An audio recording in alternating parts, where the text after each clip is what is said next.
So you have an idea for a book. What do you do now? Do you immediately launch in to start writing that book? Or are there some things that you want to figure out before you start writing that book? I have written 9 books, and in this video, I'm going to share with you all of the things that I like to figure out before I start writing my book. From getting that very first idea to actually sitting down and putting my first words on the page. I'm a plotter, so I don't like going into a new book project completely blind, but I also don't want to know too much that it kills my excitement for the project. So figuring out these things I have found gives me enough information to hang my story on and to give me something to write towards without going overboard and forcing myself to come up with too much information that either ends up being a waste of time because all of that stuff is going to change, or makes me not as excited to actually sit down and write it because I like to discover things while I write. So I'm going to share with you what these 6 things are and explain why I like to know these things so that if you are planning to write a book, you can figure out these 6 things before you start writing your draft so that you are better equipped for writing a stronger first draft right out of the gate. So the first thing I need to figure out about a story idea that I have is my premise. Usually this is the story idea. Like when I get an idea for a book, it is a premise. All stories are made up of the same key components. In every story, you have a character who wants something and something that is standing in their way. The story follows the character as they try to get what they want, and they have to overcome obstacles and this other force that is standing in their way in order to get the thing that they want. It's a little more complicated than that because usually the thing that they want is not the thing that they need, and they have to get the thing that they need at the end of the story. Like this, over the course of the story, they realize the thing that they want is not actually what they want. They need something else instead, and so they end the story getting what they need, not what they want. But want versus need is a whole other thing, and I've made a separate video on it that I'll link in the description of this video if you're interested in digging into that further.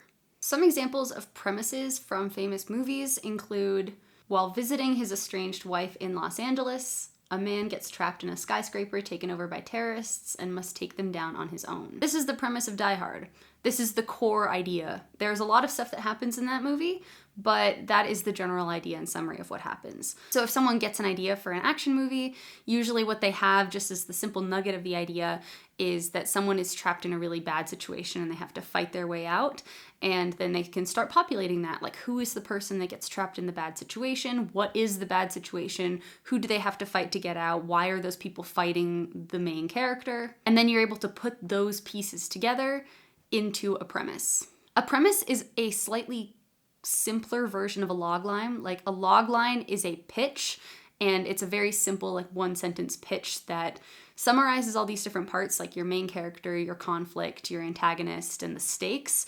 Your logline gets that across. A premise can be a little simpler than that because your premise is not trying to sell your book. Your premise is just trying to describe your book to you, so you understand what it is that you're writing. But if you wanted to create a logline and get ahead of the game, you can totally do that. And I've made a separate video about loglines, explaining like what a logline is and the different parts of a logline and how you can use them to diagnose story problems if you've already written something, or how you can kind of set a story up for success if you already figure out all these different elements of the logline and the pitch before you write. So that might be worth watching too, and I'll link that in the description. I like to get a very clear idea of the premise because it forces me to figure out exactly what the conflict of my story is and figure out who my main character is. Sometimes I'll get ideas and my brain will shoot off in all these different directions, thinking about the size of the cast and all these other players that contribute to the conflict, and then I get a little muddy on what exactly my story is about and who my main character is, and having a 1-sentence premise forces me to like choose one main character, figure out what the main conflict is, and boil it down to its most simple form. This allows me to stay focused when I'm fleshing out this idea and is the first step that starts to make me feel like a story is taking shape from the nebulous spark of an idea that I had. The second thing I like to figure out is, who are my characters? This includes my main character and also my antagonist and other key players in my story. I always like to start with my main character because the story's driving engine is this character who wants something. So I have to figure out what it is that they want and what they're going to be fighting over the course of the story to accomplish. This can be something very tangible, like I wrote a series where a girl's little brother goes missing and her goal is to go find her missing brother. I also wrote a book where a girl gets murdered, and as a ghost, she has to stop the serial killer who murdered her. And so her goal is to stop the serial killer so that she can redeem herself and cross over into the afterlife. The character's goal can also be a little less action-oriented. I also wrote a book where a girl gets almost murdered and then saved by these two like Ghostbuster type people. And she learns that ghosts are real and the ghosts of dead serial killers are in like possessing people and killing people from beyond the grave. And now because she can see them, she has become this huge target. And so she ends up joining up with this team of Ghostbusters, kind of becoming a ghost hunter and joining this team that like goes and stops these entities of dead serial killers from killing people after they die. And in that book, her goal is really mostly to not die, at least in the beginning. She just wants to survive. She wants to find her place in the world. She wants to find out who she is. And then once a case gets introduced, her goal becomes to find and stop that particular killer. But the pitch is all about the one killer that this team has to go and face. So in my premise, the conflict is that they want to go stop that killer. So the main character is really important to figure out, and that's why I like to figure them out first. I don't go into incredible detail about who they are because I really feel like my first draft is like my first date with my main character. I don't know who they are until I've started writing the book, and who they are changes a lot as I get to know them and get to know who they need to be in order for the story to work. I can think that they have particular attitudes about something, but then I can get to know them a little more and then realize that actually like that doesn't really fit with who they are, or I want them to grow in this way, and then who they are at the beginning would change. But I do like to know a little bit of information. So I try to put together a very rough profile of them, like figure out how old they are, what their general attitude is, basic facts like their gender and their occupation and their sexuality and their opinions of things. The opinions will change a lot, and I don't know their opinions on everything, but, just kind of important things. I like to start out thinking of them like a cardboard cutout of a person. Like when I'm creating this premise and this sketch for a book idea, I don't really know them, but I need to know enough about them that I can kind of march their cardboard cutout through the book until they come to life naturally, and then I can go back and edit what I'd already written and make sure that they are alive through the entire book. The biggest things I need to figure out about my character are what the stakes are for them and why they want that thing so bad and what's going to happen to them if they don't get it. Like I really need to understand why that's such a deep wound for them that allows me to propel them through the story. Because if they don't really want the thing, and if it's not a powerful enough want or need to get them through the story, then my story is going to kind of flop. I do the same thing with my antagonist. I need to figure out why they want to stop the hero, why they want the thing that the hero wants. And I also start to try to figure out some other main players in the story. Like my hero is probably going to have a friend. Maybe it'll be, a sidekick or someone else that they meet. Maybe I only need the two of them working together in the story to defeat the antagonist. Maybe the scale's not that big. Or maybe I'm writing a story where my main character goes to some sort of like academy or school, and then they're going to have a lot of classmates and maybe someone in school that hates them and maybe another character that they have a crush on. And I start to build out the world a little bit, just putting rough ideas down. Like I don't really know the world very well. I don't really know what I'm going to end up needing. I'm just putting some stuff on the page and trying to see what feels right to me. The third thing I like to figure out is my world building. I like to get a very basic idea of the world building. I don't want to get complicated. I don't want to get incredibly technical. I only want to figure out enough about my world that I feel confident writing in it without writing myself into plot holes immediately. But I also don't really know at this point what I'm going to need the world to do in order for my story to work. So I try to create like a general rough draft of the rules that allows me to start writing. And then once I'm writing and I see different opportunities for things, I follow every single opportunity that presents itself that's interesting to me. And then I'll go back and update the rules of the world later to accommodate for those and make them possible. For me, world building follows storytelling. My goal, first and foremost, is to tell a compelling story, and I want to create a world that allows me to do that. So that's why I feel like if I try to create the world first and then tell the story within the confines of the world, not only do I feel like I'm limiting myself, but I also feel like I never come up with my best and most creative ideas that early on in the process. Obviously, there are exceptions to this. There are people that write stories in worlds that they have had created for years, and they have spent a lot of time building the world, and then they want to write a story in it, in which case I say go crazy, but that has never been my experience. I've never really been someone who loves world building, and I also don't write high fantasy.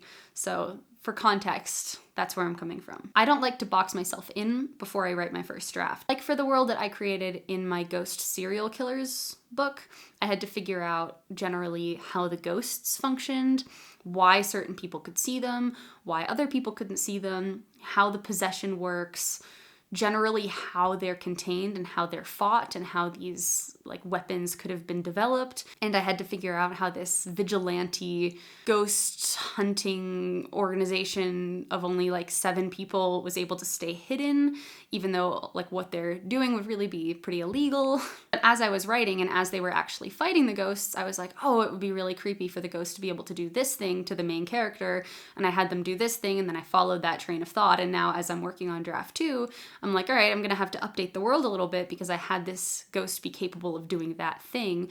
And so in all the chapters leading up to it, I'm going to have to reconcile all of that and come up with a reason for how they can do that thing and why they can do that thing. After I have an idea of my premise and my characters and my world building, I like to jump into understanding my plot. So I move on to sketch out my favorite 5 plot points. I made a video on these 5 plot points specifically, breaking them down and explaining what they are and why I like to start with these 5 plot points, so I'm going to link them in the description of this video. But to give you a very quick summary, the plot points that I really like to use when doing a general rough outline of a story are my point of entry, my inciting incident, my midpoint, my climax, and my resolution. The point of entry is the point at which the story starts. It's the very first moment with your main character. Your inciting incident is where your conflict begins. This is also known as the call to adventure in the hero's journey. It's when your hero is called to adventure and the hero brushes with the conflict for the first time. The midpoint is the point at which everything changes, like there's a giant twist and the stakes completely change. And the climax is where the conflict comes to a head, the protagonist and the antagonist go head to head, and the resolution is how everything pans out after the climax. Obviously, there are a lot of things that happen between these plot points, but starting with this gives me a framework for how things are going to look and just the general structure of the story, because it forces me to figure out how the climax is going to both begin and how the climax is going to be resolved. I plot all of these out on a story arc. So a story arc looks kind of like this, and it's plotted out on time and conflict. So the tension goes up as time goes on, and then it comes to a head in the climax and then resolves itself and goes back down. After I've plotted all of these out, I move on to figuring out the major scenes I want to fill in the blanks. Obviously, a lot has to happen between the inciting incident and the midpoint.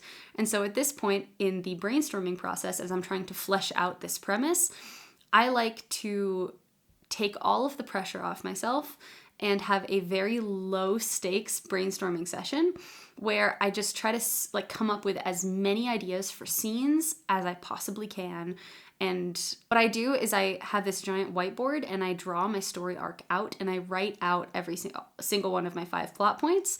And then I'll have a stack of sticky notes and I will write down ideas for scenes and on the sticky notes, and I will stick them on my whiteboard. My whiteboard's I think 3 feet by 4 feet, so it's pretty big. And I will just start spitballing stuff and roughly sticking the sticky notes where they need to be on the story arc. A lot of these scenes don't end up in the final draft of the book, but a lot of them do end up in the first draft as I'm just starting to figure out what the book is. And so I find that doing this giant brain dump and filling in the blanks helps me understand how I'm going to get from point A to point B, and just gives me a rough idea of the types of things that I'm going to have to write in each section. This is the creative part. This is where I'm brainstorming side characters, where I'm starting to think about romance, where I'm just starting to think about different cool fight scenes, different other subplots and conflicts. This is where I start to think about tropes and different things I want to work in there. Like, there are a lot of romance tropes that I like to read about, so if I'm gonna weave in like a romantic subplot, I can think about certain classic scenes and like places I can put those in. This brainstorm allows me to think about the kinds of subplots that I want to have. And so it allows me to start to make a list of what subplots I want to make sure I include so that I can keep track of them as I'm writing my first draft. Things like certain friendships between characters, romances between characters, secrets that certain characters have to keep from others, if it's a mystery, like red herrings you want to drop, other suspects you want to have, things like that. This brainstorming process will just help bring those to the surface, which puts you in a perfect position for the last thing that I do before I start to write my first draft, which is put all of that into a plot grid. A plot grid is my favorite type of outline of all time. I use a plot grid to outline every single one of my books, and I've made many videos on this channel talking about plot grids, so if you want to dig deeper into what they are, I highly recommend going and checking one of them out. But essentially a plot grid is an outline that takes the form of a grid. You have columns designated to every single plot or subplot in your book, and then every row corresponds to a different chapter, so you're able to keep track of everything very clearly as it stretches throughout your manuscript. And you can also isolate your subplots and make sure that they're developing nicely over the course of your manuscript. What I like to do is I like to take all of the things that I've brainstormed and put them into the plot grid, and then I start shuffling things around. This allows me to make separate columns for all of my subplots and start fleshing those out. As I'm doing it, it can show me where I have huge gaps in my story, and then I'll start kind of putting different ideas for stuff in there. I spend a good amount of time doing this, but I try not to spend too much time on it, because if I spend too much time trying to get my plot grid absolutely right, by the time I start writing, I will feel like I've figured out a lot of stuff that has to do with my story already, and I won't have that same excitement to discover new things. But I like to be thorough enough that I know where I'm going, because I'm a plotter and I really like to have that kind of direction.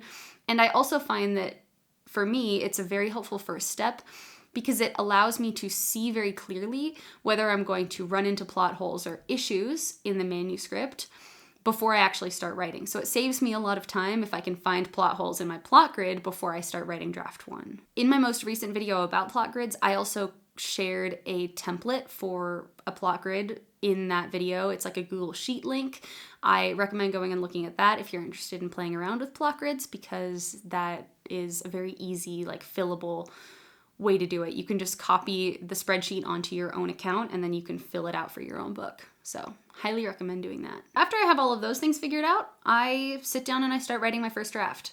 That's really all I like to figure out before I get started. If I postpone it much longer, I get really antsy to write and I start getting really annoyed. Like, I just want to write. I love writing. It's my favorite part of the process. I want to get in there. I want to get to know the characters. I don't want to talk about the book so much as I want to be in the story. And so there's only so long that I can handle outlining and planning before actually just diving into the process. So that's about as much as I can take before my excitement becomes too much and I just have to get started. This is kind of what the checklist looks like if you just want to go and see all of the steps one by one for me. I like to just make sure I've gone through all of these things, and that makes me feel really confident and prepared. Obviously, every single book is different, so I can do all of these things and still reach the halfway point of the manuscript I'm writing and be like, this doesn't make sense, I'm really struggling, or I can do all of these things and fly through the entire manuscript, get all the way to the end, and be like, wow, everything really held up in accordance to my outline. Thank you so much for watching. I hope that video is helpful to you. If you have a second, I'd be super grateful if you could like this video and also subscribe to my channel. My name is Claire Fraze, and I'm an award-winning author who makes videos on this channel sharing actionable writing tips that helped me make my own writing better. I am the author of the 5-book paranormal thriller They Stay series, which is complete and finished and published and all that jazz. I've written some other paranormal thrillers that I'm still trying to decide what I want to do with. I might query one out and publish it a little later, or I might decide to self-publish them. I'm not 100% sure what I want to do with them yet, and I'm also working on a bunch of different Western romances and launching a new pen name next year, which I am over the moon excited about. Did I miss anything on my list? Are there any things you like to figure out before writing your first drafts? If so, let me know down in the comments below. I would love to hear from you, and I'm sure others in our community would too. I hope you have a fantastic week, everybody, and as always, happy writing.